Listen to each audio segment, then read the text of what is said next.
Good morning, children. We'll continue chapter number 11 of science. Air, water and weather. We have learned about air, atmosphere.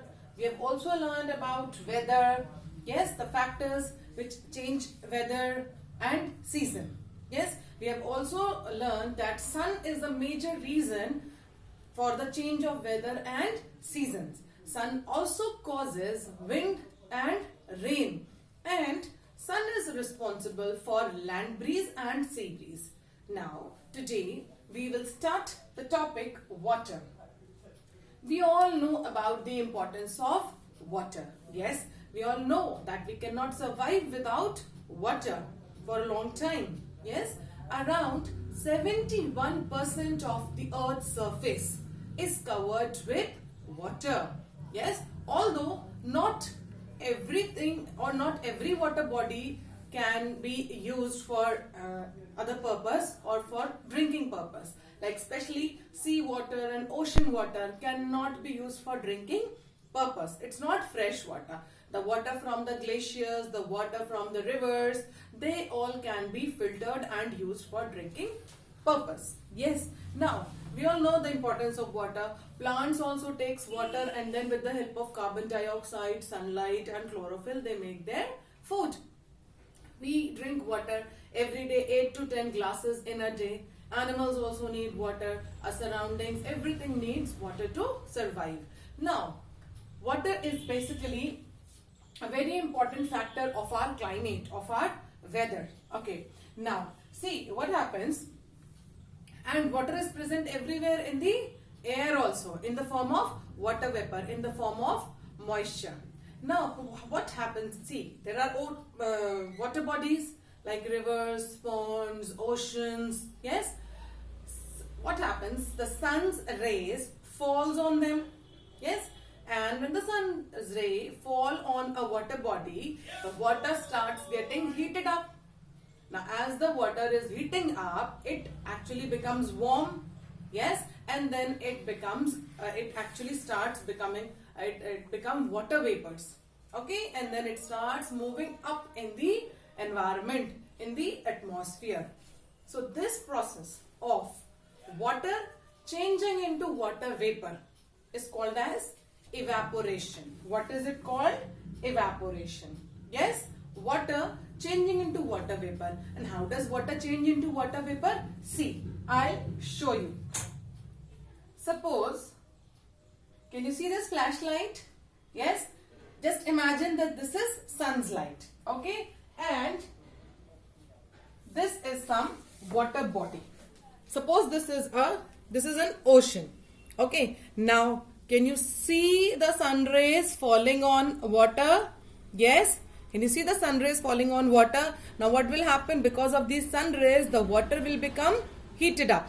Okay, it will heat up. And as and when it will heat more and more, the water will become warm and hot. And this hot water will turn into water vapor, and those water vapor will gradually start moving up because they are light. So what will happen? The water vapors will move up and they will form clouds. Okay, so this process of water turning into water vapor is called as water vapor. Okay, understood? Sorry, is called as evaporation. Is it clear? Now, what are the factors which affects evaporation? Evaporation happens everywhere. Yes, oceans, lakes, ponds, seas, rivers, everywhere. Even plants and we human beings help in evaporation. How? See, plants also give out some water vapors. The extra water is emitted out in the form of water vapor. That process is called as transpiration. You will come to know in your later classes. We also human beings, don't we sweat a lot? Don't we sweat a lot? Especially in hot weather, in summers. Yes, our water, our body's water, it comes out in the form of liquid when we exercise a lot or when we exert a lot or when the weather is very hot. Yes, so the water vapors come out of the body in the form of sweat. That is why we feel thirsty and we keep our body hydrated. We keep on drinking water. So we also help in evaporation. Plants also help in evaporation, plus the water bodies. Yes, the rains come and settle in the water bodies, and then with the help of the sun, the evaporation is taking place. Now, there are some factors which affects evaporation. The first factor is the temperature. The first factor is temperature. You must have noticed your mother putting clothes in the sun. Whenever it is hot, sunny day, your mama becomes happy and then, oh wow, today my clothes are going to dry very quickly. Isn't it so?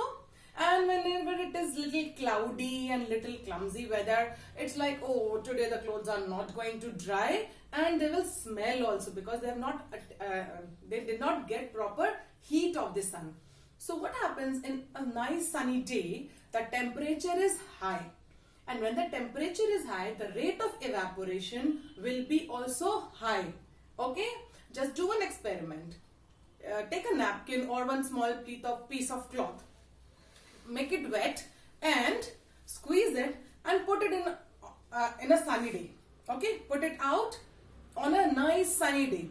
And notice the time. In how much time the cloth is actually getting dried. Okay, now do the same experiment on a rainy day or on a cloudy day. You will notice that it is taking longer time for the cloth to dry on a rainy or cloudy day as expected from the sunny day, because on a sunny day the sun's heat is too much. It's giving proper heat, the cloth is getting heated up, and the rate of evaporation is more. So temperature affects evaporation. The higher the temperature, the faster the evaporation. Clear? That means the water bodies also evaporates faster in the daytime, not in the evening or in the night. Okay? Clear? The next factor is exposed area. Now what is exposed area? See, I have some water in this glass, in this tumbler. Now can you see the mouth of this? Yes, the mouth of this is small. That means the exposed area for this water is small. Okay. Now, the same thing is here in this bowl, but the water, the same amount of water is there, but the exposed area, the open area is more. Yes, the open area is more. Now, tell me, water will evaporate more quickly from this glass or this bowl? Naturally from this bowl. Why? Because the exposed area is more in the case of this bowl. So this is clear that when the exposed area is more, things will evaporate, water will evaporate quickly. Okay? Next is wind. Now, why is wind responsible for evaporation? See, wind is again an important weather, again an important factor. The more windy the climate, the higher will be the rate of evaporation. You must have noticed the clothes are drying quickly when it is sunny plus windy. When it is sunny plus windy, that means if the wind is blowing at a high speed, the clothes will dry quickly. Evaporation rate will be more. Clear? Now the last and a very important factor for evaporation is moisture. What is moisture? The amount of water vapor present in our environment, present in the atmosphere, the amount of water vapor, okay, they are released from several ways. So the amount of that water vapor present is called as moisture.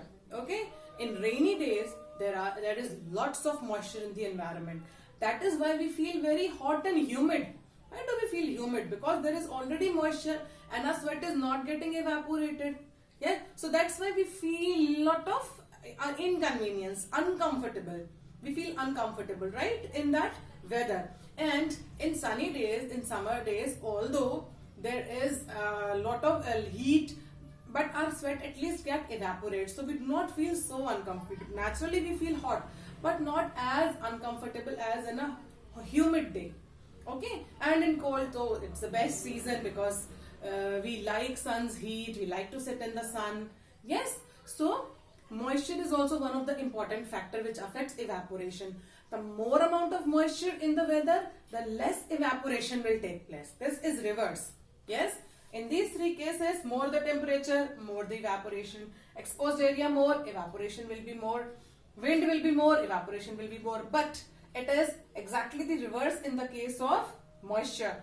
More the moisture in the air, the lesser the rate of evaporation will be there. And least moisture, less moisture, more evaporation.